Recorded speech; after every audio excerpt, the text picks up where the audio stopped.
Well, my colleague Nyia Hawkins sat down with Slutty Vegan CEO Pinky Cole to discuss her entrepreneurial journey.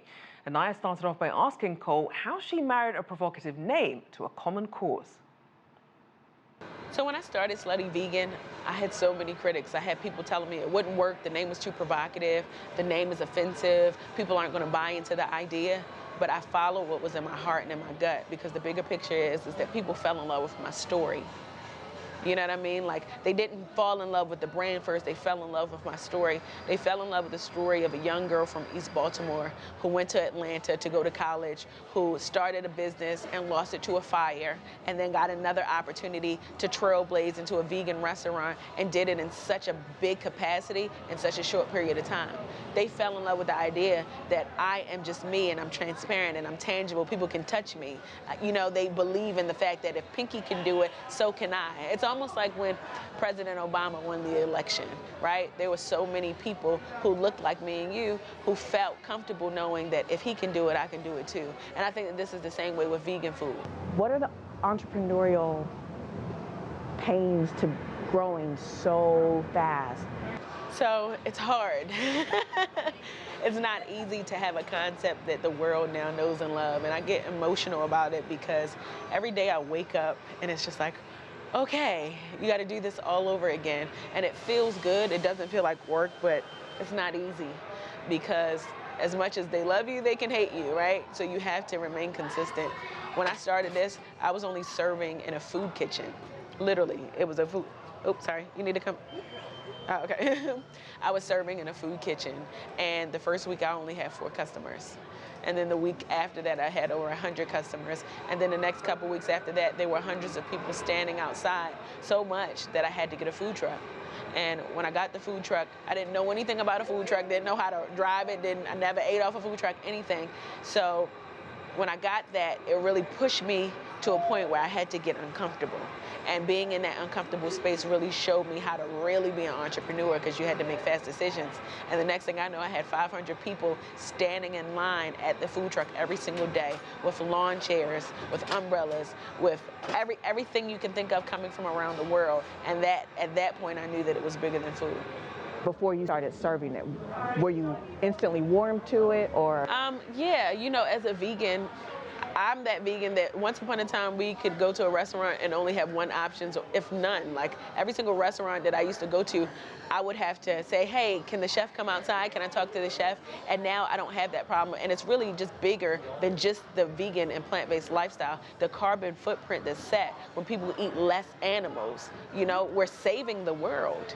And I'd rather eat a Franken burger than a dead animal. Because at the end of the day, I know that I'll be healthier. You know, I know that I'm not so much at risk for all the diseases that comes in the animals who are slaughtered and how they're slaughtered and what happens when they're slaughtered. And I think that it's a step in the right direction. Now, I do believe that ultimately living a full plant-based lifestyle with alkaline fruits and vegetables is the ultimate way to go. But if you have 96% of the people who stand in line at your restaurant and they're meat eaters, this is the first transition. It's a step in the right direction. And it's like a transitional place. Slutty Vegan is, right? It's a transitional place for people who want to learn how to eat vegan but don't know how. This is the first step, and once you get to the first step, then you start introducing more options into your diet and in your lifestyle, and that's how it works, and this is how we can convert people over, and it just works. You know, research shows that people want to know their cuisine, and they also want to know the person who's making the cuisine. Yes. So you're not just the chef back in the kitchen, you are a personality and people are familiar with you. You know, the thing is, I'm not a chef. This is a passion project, right? So I tell people all the time, like, I didn't go to culinary school. I grew up cooking with my grandmother, but I'm not a chef. And I don't want to be labeled as a chef because that's not why I created this. I created this to really walk people into a level of truth that they may not have ever seen before. And that's veganism and plant-based living. And as a 5-year vegan, I know what it feels like for people to push the agenda on you, right?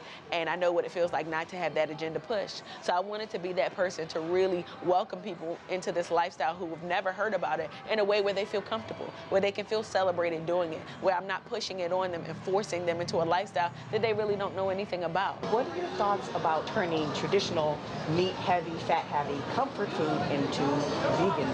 so many people were afraid of the idea that vegan food would do well in a marketplace like this, that nobody really did it. Now, there are amazing restaurants in Atlanta that are in the vegan marketplace, but to do it in a fast food way, like Slutty Vegan, it's never really been done before, not in this way where you get the quality experience, you get the customer service, and you get a quality product. So as an African-American woman, and to be able to put these people together in the name of food, like, it's big, you know, it's a big deal. Thinking 3 to 5 years from now, you've blown up in a year to 18 months.